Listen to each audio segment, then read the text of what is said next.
There are seasons that crown champions, and there are seasons that crack them open like a bone snapping under too much torque. Pecco Bagnaia walked into 2025 as Ducati's chosen son, the Prince of Borgo Panigale, the man whose fingerprints were all over their double crown era. But the GP25 didn't follow tradition. It didn't kneel to loyalty. It didn't care about history. It demanded aggression, input, chaos, and instinct. And that is exactly what Pecco didn't have in a year where Ducati rebuilt the project around a man who does. Marc Márquez walked into the same garage like a storm that had waited 4 years to taste fire again. The moment he touched the GP25, the hierarchy flipped, the paddock trembled, and Pecco's comfort turned into a coffin. By the time 2025 ended, Pecco's future wasn't a story of legacy. It was a story of survival. One bad year can be forgiven. But 6 DNFs in 7 races? 8 podiums in 22 rounds? A collapse in rhythm, aggression, and identity? Now Ducati whispers that his extension is a done deal if he is fast in 2026. But here's the question. What if speed is the one thing he's lost? Comment below. Night settles over Bologna like a weight. The factory lights burn late. Engineers, politicians, strategists, they all pretend the situation is normal. But nothing is normal when a former double champion walks into winter break looking like a ghost. And Pecco Bagnaia? He didn't walk out of 2025. He crawled. The GP25 stripped him brutally. It exposed every weakness Ducati had hidden with harmony, stability, and predictability across 2021-2024. When the bike became a monster instead of a machine, Pecco lost the leash. Marc didn't. And that's where everything broke. Pecco rolled into Thailand as defending king, and Marc blew the doors open. Pecco rolled into Jerez expecting rhythm, and Quartararo beat him. Pecco rolled into Motegi knowing he was drowning, and somehow he won the Sprint GP, the briefest spark in the darkest year of his career. Every rider has a slump. Not every rider has their entire identity rewritten by a rival. But Ducati doesn't care about emotional bruises. Ducati cares about lap time. Ducati cares about the rider who pushes when the bike fights back. Ducati cares about who brings world championships into the factory museum. And 2025 made one thing brutally clear. Marc makes Ducati faster. Pecco makes Ducati comfortable. There is no war in motorsport crueler than the one between comfort and speed. When Marc signed that 2-year deal, he didn't just take a seat. He took control of the philosophy. Engineers leaned toward aggression. Aerodynamicists leaned toward instability potential. Even the ride height team calibrated designs around Marc's ability to ride a bike on the edge of collapse. And Pecco, he became the alternative. The second template. The plan B of the factory that once called him Plan A. Motegi wasn't redemption, it was a lifeline. 2 wins that looked more like an injured fighter regaining consciousness than a champion reclaiming dominance. It wasn't enough to erase the wreckage of the other 21 rounds. Now the paddock whispers contract. The race podcast says, if he's fast again in testing, it's a done deal. But everyone forgets the second half of that logic.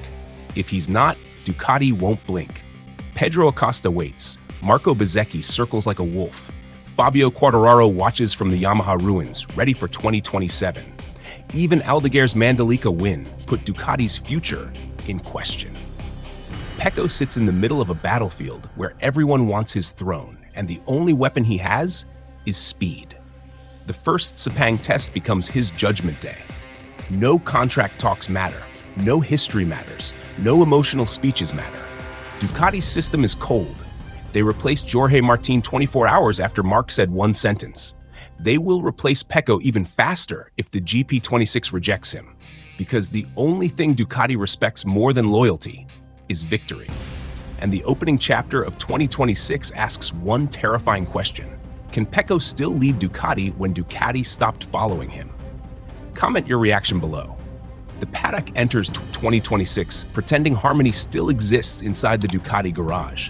But the numbers tell a story that PR walls cannot hide. Marc, 11 Grand Prix wins, 14 sprint wins, championship secured with 5 rounds left. Pecco, 2 GP wins, 2 sprint wins, 8 total podiums, 6 DNFs in the last 7 races. This isn't a rivalry, this is a power shift. The engineers no longer ask who sets development, they know. The GP26 DNA leans toward Marc's style, sharper front load, more aggressive mid-corner transfer, less stability under initial braking, higher apex rotation demands, more rear-wheel dance on exit. GP26 is designed to move quickly toward a pivot point, break traction on purpose, and require micro-corrections at apex. Marc thrives on this instability. Pecco loses precision inside it. Mechanical truth creates psychological truth. Bike behavior, confidence, results. That is why Marc shines deeper into race pace and Pecco fades. That is why one rider dominates through chaos and the other crumbles when harmony breaks. Enter preseason testing.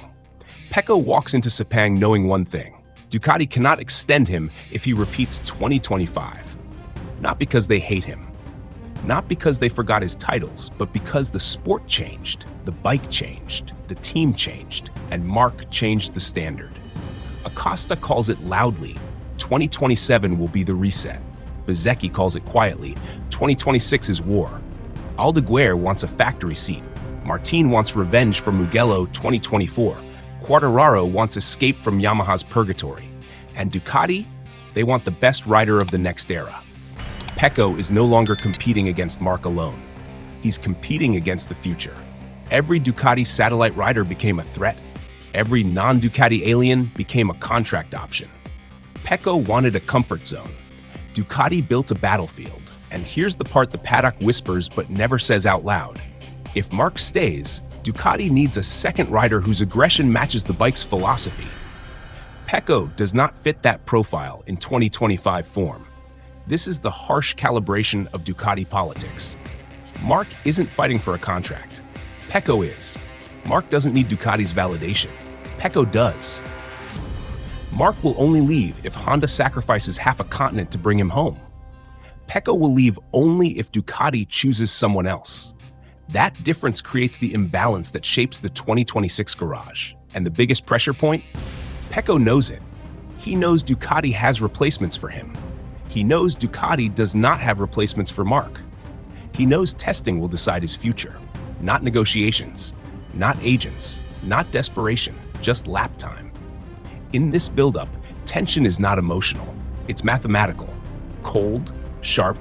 Pecco stands at the edge of a contract cliff. Ducati pretends isn't there, and the world stares at one question. Is Pecco still capable of becoming the rider Ducati needs, or did 2025 break something inside him that winter cannot repair? Comment below. Strip away the perp, strip away nostalgia, strip away the 2 titles, the fans, the marketing. Here's the clean Ducati analysis. If Pecco is fast in testing, he stays. If he is not, he's gone. There is no emotional negotiation. There is no loyalty clause. There is only the contract mirror Ducati holds up at Sepang and Buriram. Marc is the sun around which Ducati now orbits. Pecco is the moon whose light changes based on tide. Acosta is the comet that could destroy both if Ducati chooses him. Bezzecchi is the wolf, learning how to hunt on a factory Aprilia with championship patience. Quartararo is the storm waiting for escape. 2026 becomes Ducati's most political season since 2007. Marc controls the trajectory. Pecco fights for survival. The rest of the grid sniffs Ducati blood. And the verdict falls like a hammer. Pecco Bagnaia's contract extension is not a done deal. It's a privilege he must earn with speed. Ducati hasn't seen from him since 2023. He must not negotiate. He must not plead. He must not chase comfort. He must ride like a man with everything to lose. Because Ducati only fears losing one rider. And that rider is not Pecco. And now we end where all war stories end. From now, where does this put them? The time will tell us. Comment below. Subscribe for more savage breakdowns.